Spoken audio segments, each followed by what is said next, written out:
Hello friends, ये class 6 का book है जिसमें हम आज पढ़ने जा रहे हैं तंतु से वस्त्र तक, यानी वस्त्र कैसे बनाए जाते हैं तंतु के द्वारा। इससे पहले भी हमने 2 चैप्टर इसके ख़त्म कर लिए हैं। क्लास 6 से साइंस का बुक है, NCERT बेस। चलिए इसको हम पढ़ते हैं, तंतु से वस्त्र तक। ये चैप्टर 2 का बता रहा है कि पहेली और बूझों ने अपने स्कूल में आयोजित की गई विज्ञान प्रश्नोत्तरी प्रतियोगिता में प्रथम पुरस्कार जीता। वे दोनों अत्यधिक उचित थे और उन्होंने प्राप्त हुई पुरस्कार राशि से अपने माता पिता के लिए वस्त्र खरीदने का निश्चय किया। वे कपड़े की दुकान पर वस्त्र सामग्री की विस्तृत विधियां देखकर उलझन में फंस गए, जैसे कि यहाँ पे 3.1 में यहाँ दिखा रखा है। दुकानदार ने उन्हें यह समझाया कि कुछ कपड़े अथवा वस्त्र सूती है तो कुछ संश्लिष्ट यानी कृत्रिम है। उनके पास ऊनी मफलर तथा शॉल भी थे। दुकान में बहुत सी रेशमी साड़ियाँ भी थी। पहेली तथा बूझो अत्यधिक उत्तेजित दिखाई दे रहे थे। उन्होंने इन विभिन्न कपड़ों को स्पर्श किया और उनके बारे में जानकारी प्राप्त की। अंत में उन्होंने एक ऊनी मफलर तथा एक सूती साड़ी खरीदी। और कपड़े की दुकान का भ्रमण करने के पश्चात पहेली और बूझों ने अपने आसपास में विभिन्न प्रकार के वस्त्रों को ध्यान से देखना आरंभ किया। उन्होंने ये देखा कि बेडशीट, बिस्तर पर बिछाने वाली जो चादर होती है, कंबल, पर्दे, मेजपोश, तौलिए और झाड़न यानी जिसे डस्टर बोलते हैं आदि, ये सभी भिन्न भिन्न प्रकार के कपड़ों से बने हैं। यहाँ तक कि उनके अपने बस्ते तथा बोरे भी किसी प्रकार के वस्त्र से बने हैं। उन्होंने इस सभी वस्त्रों की पहचान सूती, ऊनी, रेशमी अथवा संश्लिष्ट के रूप में की। क्या आप भी इन वस्त्रों में से कुछ की पहचान कर सकते हैं? अब यहाँ पे बता रहा है क्रियाकलाप 1 में देखिए कैसे ये पहचान सकते हैं। कपड़े की कतरन का वैविध्य दृश्य है। ये आपने पास के किसी दर्जी की दुकान का भ्रमण कीजिए। सिलाई के बाद बचे कपड़े की कतरन एकत्र कीजिए। कपड़े की प्रत्येक कतरन को स्पर्श करके उसके स्पर्श का अनुभव कीजिए। दर्जी की सहायता से उसे पूछ कर कुछ कपड़ों पर सूती, रेशमी, ऊनी संश्लिष्ट का लेप लगाने का प्रयास कीजिए। ये बोल रहा है कि आप कहीं पे जाइए दर्जी के पास और जो उनके कतरन जो होते हैं उनको टच कीजिए। देखिए कि हर एक कपड़ा कैसा दिख रहा है, कैसा मतलब अनुभव हो रहा है उसको टच करने पे। कोई मुलायम होगा, कोई कड़क होगा, और उससे पता चलेगा कौन सा कपड़ा कैसा है। यही बता रहा है इसमें। क्या आप यह जानना चाहते हैं कि ये विभिन्न कपड़े किस प्रकार बनते हैं? जब आप किसी कपड़े का अवलोकन करते हैं तो एक सतत टुकड़ा प्रतीत होता है। अब इसे ध्यान से देखिए और आपने क्या देखा सो बताइए। क्रियाकलाप 2 का बता रहा है सूती कपड़ों का वही टुकड़ा चुनिए जिस पर आपने क्रियाकलाप 1 में लेबल लगाया था। इसके एक सिरे पर कोई ढीला धागा या तागा ढूंढने का प्रयास कीजिए और इसे बाहर खींचिए। ये बोल रहा है जैसे कि आप कोई सूती का कपड़ा लीजिए और उसके कोने से एक धागा जैसे उसको काटते हैं, तो काटने के बाद आपको छोटे छोटे धागे दिखाई देते होंगे। वो हो रहा है कि एक धागा को निकालिए।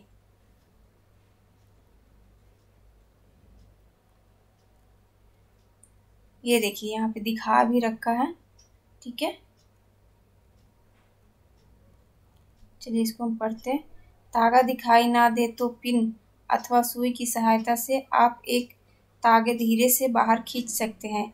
हम यह देखते हैं कि तागों को एक साथ व्यवस्थित करने पर वस्त्र बना है। ये तागे किसके बनते हैं?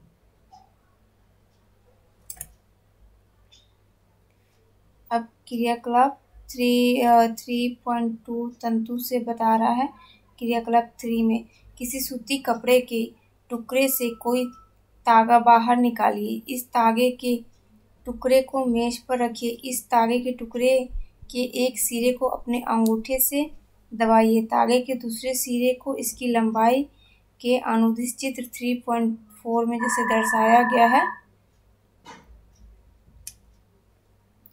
अनुसार अपने नाखून से खींचे। क्या आप इस सिरे पर यह देखते हैं कि तागा पतली लड़ियों में विखंडित हो गया है? जैसे ये आपको बता रहा है तागे को पतले तंतुओं में विखंडित करना, ठीक है। और ये तागा पतली लकड़ियों में विखंडित हो जाते हैं। अब चलिए आगे पढ़ते हैं इसका क्या बता रहा है। सुई में तागे को पिरोने डालने का प्रयास करते समय भी आपने ऐसा ही परीक्षण किया होगा।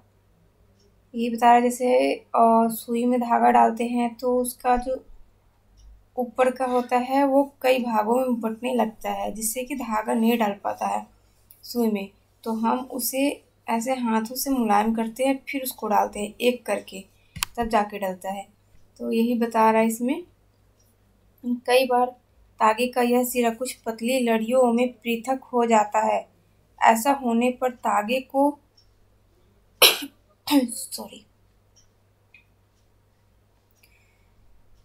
सुई के नोक से गुजारना कठिन हो जाता। वही बात बता रहा है।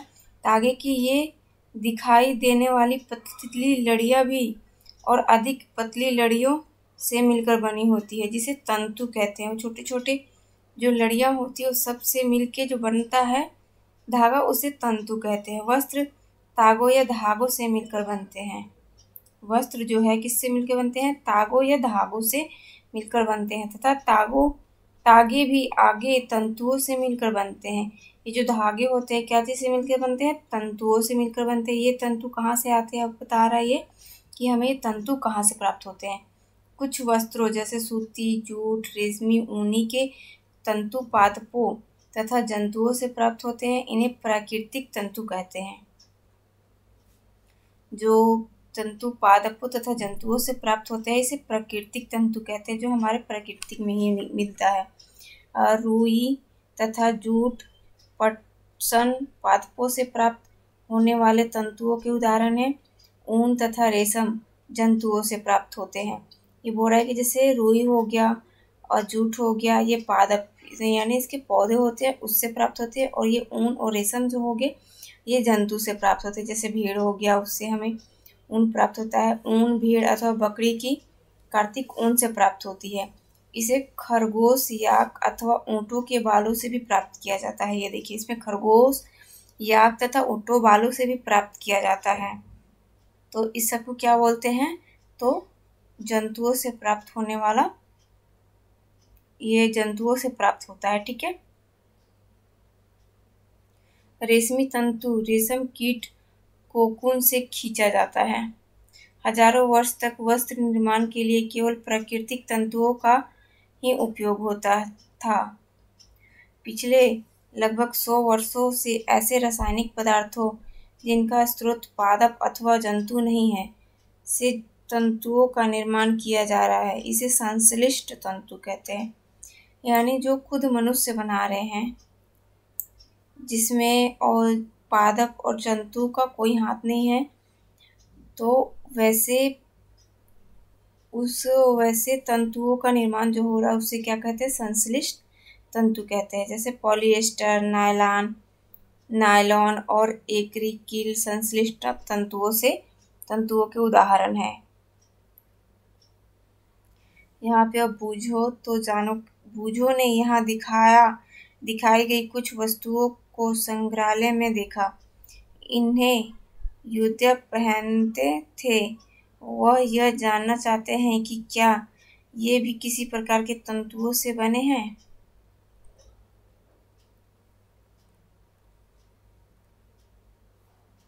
ये कुछ पादप तंतु के नाम बता रहा है, जैसे रुई हो गया। क्या आपने कभी तेल के लैंपों के लिए बत्तियां बनाई है? जैसे दिया जलाने के लिए जो बत्ती बनती है रुई की ही बनती है, ठीक है। इन बत्तियों को बनाने के लिए क्या उपयोग में लाते हैं? इन रुई का उपयोग गद्दों, रजाइयों अथवा तकियों में भी किया जाता है। ये रुई क्या है? तो पादप तंतु है। कुछ रुई लीजिए, इसे खींचकर पृथक कीजिए और इनके किनारों को ध्यान से देखिए। आपने क्या परीक्षण किया? ये छोटी पतली लड़ियां जिन्हें आप देख रहे हैं कपास तंतुओं से बनी है। रुई कहाँ से आती है? इससे खेतों में उगाया जाता है। साधारणतः कपास के पौधे वहाँ उगाए जाते हैं जहाँ की मृदा काली तथा जलवायु उष्ण होती है।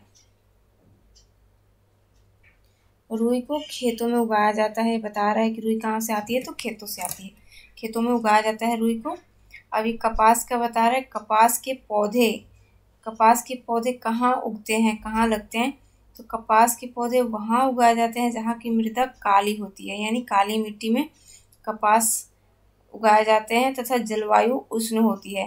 क्या आप ऐसे कुछ राज्यों के नाम बता सकते हैं जहाँ हमारे देश में कपास की कृषि होती है, यानी खेती होती है? कपास पादप के फल कपास गोलक लगभग नींबू की माप के होते हैं। जैसे नींबू होता है उतने बड़े बड़े होते हैं। पूर्ण परिपक्व होने पर बीज टूटकर खुल जाते हैं और तथा अब कपास तंतुओं से ढके बिनोले यानी कपास बीज को देखा जा सकता है। क्या आपने ऐसे कपास खेत देखा है जो कपास चुने जाने के लिए तैयार हो चुका हो? इस समय खेत कपास के परिफूलों रोओं से इतना श्वेत हो जाता है जैसे हिम ने ढक लिया हो। ये देखिए यहाँ पे दिखा रहा है, ये कपास जब फूटता है। कपास पादप के खेत, जो कपास है ये पादप स्रोत है। ये खेती उसका ये और नींबू जैसे होता है पहले, फिर वो पकने के बाद फूट जाता है और ऐसे पूरा खेत वाइट वाइट दिखता है। साधारणतः इन कपास बालों से कपास को हस्त चयन द्वारा प्राप्त किया जाता है। हस्त चयन यानी हाथों द्वारा। इसके पश्चात कपास से बीजों को कंकतन द्वारा पृथक किया जाता है। इस प्रक्रिया को कपास ओटना कहते हैं। कपास ओटना अगर क्वेश्चन में आए किसे कहते हैं, तो कपास वालों को कपास को पहले हाथ से उसको चुनेंगे। इसके बाद कपास के अंदर जो बीज होते हैं उसको कंकतन द्वारा पृथक यानी निकाल देंगे, जिस प्रक्रिया को कपास ओटना कहते हैं। पारंपरिक ढंग से कपास हाथों से ओटी जाती है। ठीक है, हाथ से उसको ओटते हैं। आजकल कपास ओटने के लिए मशीन का भी उपयोग किया जाता है। जैसे ये देखिए, मशीन का उपयोग किया जा रहा है इसमें। कपास ओटना इसे कहते हैं। अब जूट जो पटसन होता है उसके बारे में यहाँ बता रहा है, जूट के बारे में। पटसन तंतु को पटसन पादप के तने से प्राप्त किया जाता है। पटसन पादप होता है उसके तने से प्राप्त किया जाता है किसको? जूट। भारत में इसकी खेती वर्षा ऋतु में की जाती है। पटसन की यानी जूट की खेती कब होती है? तो वर्षा ऋतु में की जाती है। भारत में पटसन को प्रमुख रूप से पश्चिम बंगाल, ये आप हाईलाइट कर दे रहे हैं इसको, पश्चिम बंगाल, बिहार तथा असम में दिख रहा है ना आपको?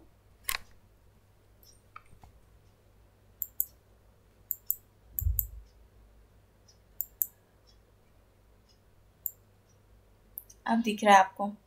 ठीक है। भारत में पटसन को प्रमुख रूप से पश्चिम बंगाल, बिहार तथा असम में उगाया जाता है। सामान्यतः पटसन पादप फसल को पुष्पन अथवा अवस्था में काटते हैं। फसल कटाई के पश्चात पादपों के तनों को कुछ दिनों तक जल में डुबोकर रखते हैं। ऐसा करने पर तने गल जाते हैं और उन्हें पटसन तंतुओं से हाथों द्वारा पृथक कर दिया जाता है। वस्त्र बनाने से पहले इन सभी तंतुओं को तागों में परिवर्तन कर लिया जाता है। ऐसा कैसे किया जाता है इसके बारे में नीचे बता रहा है। ये देखिए, रुई से यहाँ पे तागा बनाने के लिए बता रहा है। ये तो आपने अपने घर में भी देखा होगा रुई से कैसे धागा बनाया जाता है। यहाँ पे बता रहा है सूती तागों की कटाई का ये बात बता रहा है। आप स्वयं सूती ताग बनाने का प्रयास कर सकते हैं।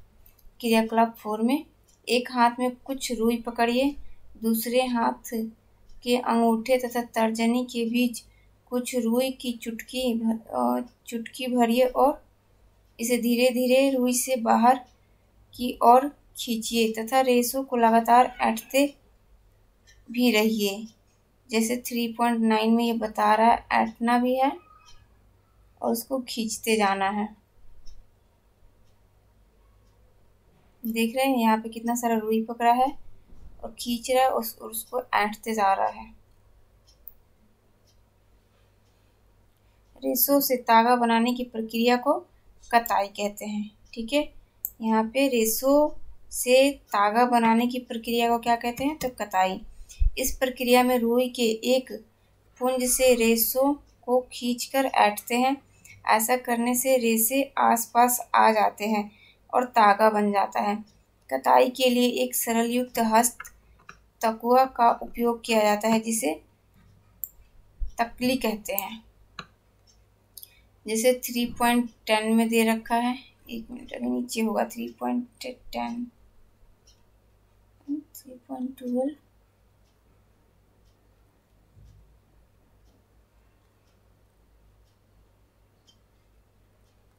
3.10 चित्र कहाँ है जी। अच्छा एक मिनट आगे देखते हैं, आगे होगी। हाथ से प्रचलित कताई में उपयोग होने वाली एक अन्य युक्ति चरखा है। पहले चरखा का उपयोग बहुत होता था, हमने खुद देखा है चरखा से धागा बनाते हुए। चरखे के उपयोग को राष्ट्रपति महात्मा गांधी ने स्वतंत्र आंदोलन में एक पक्ष के रूप में लोकप्रियता की प्रदान की थी। किसने, राष्ट्रपिता महात्मा गांधी ने। उन्होंने लोगों को हाथ कते तागों से बुने वस्त्रों, खादी को पहनने तथा ब्रिटेन की मिलों में बने आयुध कपड़ों का बहिष्कार करने के लिए प्रोत्साहित किया था। खादी के प्रचलन को बढ़ावा देने के लिए भारत सरकार ने 1956 में एक संगठन का निर्माण किया जिसे खादी एवं ग्रामोद्योग आयोग कहते हैं। बृहद पैमाने पर तागों की कताई का कार्य कताई मशीनों की सहायता से किया जाता था। कताई के पश्चात तागों का उपयोग वस्त्र बनाने में किया जाता है। तागों से वस्त्र कैसे बनते हैं इसके बारे में। तागों से वस्त्र बनाने की कई विधियां हैं। इनमें दो प्रमुख विधियां बुनाई तथा बंधाई है। तो ये बुनाई के बारे में बता रहा है। बुनाई क्रियाकलाप 2 में आपने यह ध्यान से देखा होगा कि वस्त्र तागों के दो सेटों जिन्हें एक साथ व्यवस्थित किया जाता है से मिलकर बनते हैं। तागों के दो सेटों को आपस में व्यवस्थित करके वस्त्र बनाने की प्रक्रिया को बुनाई यानी वीविंग, इसे इंग्लिश में बोलते हैं वीविंग, बुनाई कहते हैं। तागों के दो सेटों को आपस में व्यवस्थित करके वस्त्र बनाने की जो प्रक्रिया चलती है उसे बुनाई या वीविंग कहते हैं। आइए कागज की कुछ पट्टियों को बुनने का प्रयास करें। यहाँ में बोल रहा है कागज कैसे कैसे लेना। 30 सेंटीमीटर लंबा तथा 30 सेंटीमीटर चौड़ा वर्कशीट आकार का काट लेते हैं। दोनों सीटों को आधा आधा मोड़िए एक सीट पर। ये 3.2 में बता रखा है, यहाँ पे देखिए, यहाँ पे कैसे बता रहा है आपको।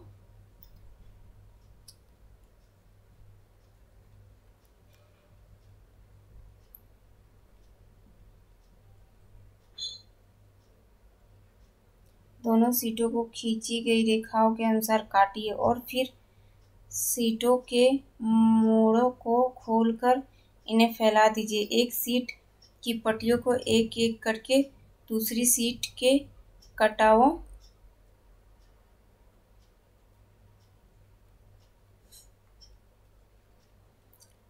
से चित्र और 3.12 सी में देखिए, यहाँ सी में बता रहा है आपको कैसे इसको जोड़ना है।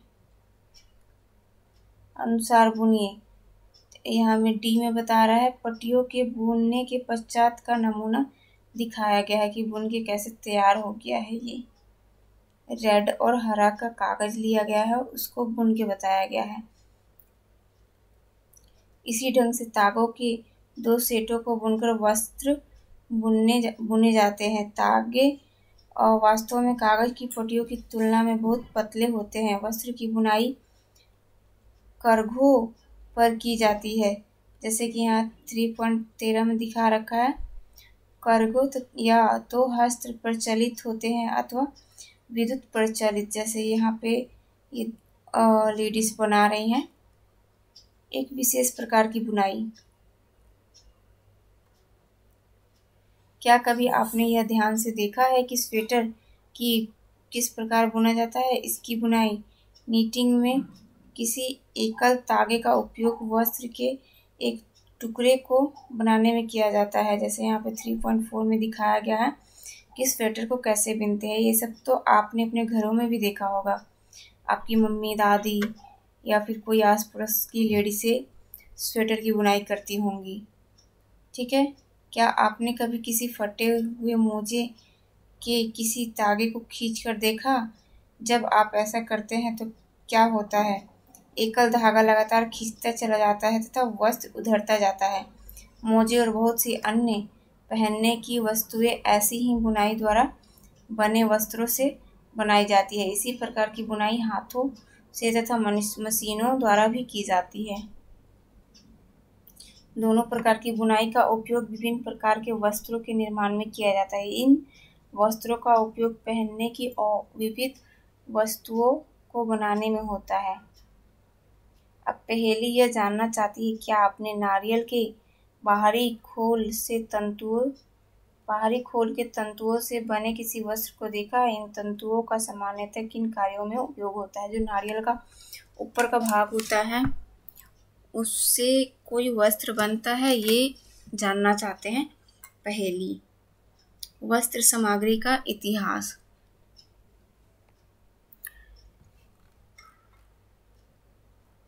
बस इतना सा ही है, आइए इसको समाप्त कर लेते हैं पूरा। और क्या आपने कभी यह जानने का प्रयास किया है कि प्राचीन काल में लोग पहनने के लिए किस सामग्री का उपयोग करते थे? क्या करते थे? वस्त्र के विषय में पूर्व प्रमाणों से ऐसा प्रतीत होता है कि प्रारंभ में लोग वृक्षों की छाल, बड़ी बड़ी पत्तियां अथवा जंतुओं की चर्म और समूर से अपने शरीर को ढकते थे। कृषि समुदाय में बसना आरंभ करने के पश्चात लोगों ने पतली पतली टहनियों तथा घासों को बुनकर चटाई तथा डालियां, टोकरी बनाना सीखा। लताओं, जंतुओं की ऊन अथवा बालों को आपस में ऐंठन देकर लंबी लड़ियां बनाई। इनको बुनकर वस्त्र तैयार किए गए। पूर्व में भारतवासी रुई से बने वस्त्र पहनते थे, जो गंगा नदी के निकटवर्ती क्षेत्रों में उगाई जाती थी। और फ्लैक्स भी एक पादप है जिससे प्राकृतिक तंतु प्राप्त होता है। प्राचीन मिस्र में वस्त्रों को बनाने के लिए रुई तथा फ्लैक्स की कृषि नील नदी के निकटवर्ती क्षेत्र में की जाती थी। किसकी खेती? फ्लैक्स की खेती की जाती थी नील नदी के निकट। उन दिनों में लोगों को सिलाई करना नहीं आता था। उस समय लोग अपने शरीर के विभिन्न भागों को वस्त्रों से आच्छादित कर लेते थे। वे शरीर को आच्छादित करने के लिए कई विभिन्न ढंगों का उपयोग करते थे। सिलाई की सुई के आविष्कार के साथ लोगों ने वस्त्रों की सिलाई करके पहनने के लिए कपड़े तैयार किए। इस आविष्कार के पश्चात सिले कपड़ों में बहुत सी विभिन्नताएं आ गई, परंतु क्या यह आश्चर्यजनक बात नहीं है कि आज भी साड़ियाँ, धोतियाँ और लुंगियों तथा पगड़ियों का बिना सिले वस्त्रों के रूप में उपयोग किया जाता है। जिस प्रकार समस्त देश में खाए जाने वाले भोजन में अत्यधिक विविधता देखने को मिलती है, ठीक उसी प्रकार वस्त्रों एवं पहनने की वस्तुओं में भी अत्यधिक विविधता पाई गई है। कपास गोलक ओटना रेशे। कपास गोलक को ओटते हैं तो रेशे बनते हैं, रेशे की कताई करते हैं तो तागे बनते हैं, और तागे से क्या बुनाई करके वस्त्र बनाया जाता है या बंधाई करके वस्त्र बनते हैं। यहाँ पे ये बता रखा है। यह प्रमुख शब्द है कि इस चैप्टर में, इस पार्ट में किस चीज़ का वर्णन किया गया है। रुई का, वस्त्र तंतु, कताई, बुनाई, तागा। ठीक है, चलिए सारांश पढ़ लेते हैं। वस्त्र सामग्री अथवा वस्त्रों में विविधता होती है, जैसे सूती, रेशमी, ऊनी और पॉलिस्टर। वस्त्र तागों से बनते हैं जिन्हें तंतुओं से बनाया जाता है। यहाँ पे आपको ये दिखा रखा है, जो वस्त्र जो है ये तागे से बनते हैं, ठीक है, बुनाई करके और बंधाई करके। तंतु या तो प्राकृतिक होते हैं या तो संश्लिष्ट। रेशम, ऊन और जूट कुछ प्राकृतिक तंतु हैं, जबकि नायलॉन एवं पॉलिस्टर कुछ संश्लिष्ट तंतु है। से कोई पूछते कि संश्लिष्ट तंतु के उदाहरण क्या होते हैं, तो संश्लिष्ट तंतु के उदाहरण आपका नायलॉन हो जाएगा और पॉलिस्टर हो जाएगा, और आपका प्राकृतिक तंतु का उदाहरण हो जाएगा रेशम, ऊन और जूट। ठीक है, रुई और जूट जैसे तंतु पादपों से प्राप्त किए जाते हैं। रुई और जूट किससे प्राप्त करते हैं, तो तंतु पादपों से। तंतुओं से तागा बनने की प्रक्रिया को क्या कहते हैं, तो कताई कहते हैं। और तागों की बुनाई दो प्रकार से की जाती है जिससे वस्त्र बनते हैं। तो दो प्रकार की बुनाई तागों की बुनाई दो प्रकार से की जाती है जिससे वस्त्र बनते हैं। यहाँ पे आपको बता रहा है वस्त्र बुनाई करके और बंधाई करके दो प्रकार से। ठीक है, अब ये अभ्यास है नीचे, इसको आप अपने से करेंगे। जो क्वेश्चन नहीं आएगा समझ में, आप उसको कमेंट बॉक्स में लिख सकते हैं। ठीक है, वैसे मैं आपका क्वेश्चन आंसर करा दूंगी, लेकिन आप अपने से एक बार प्रयास कीजिए बनाने का। बहुत आसान है, आप एक बार पूरा ध्यान से वीडियो देखिए, उसके बाद बनाएंगे, सारा बन जाएगा। आज के लिए बस इतना ही। वीडियो अच्छा लगे तो लाइक, सब्सक्राइब और शेयर ज़रूर करें। Thanks for watching my video.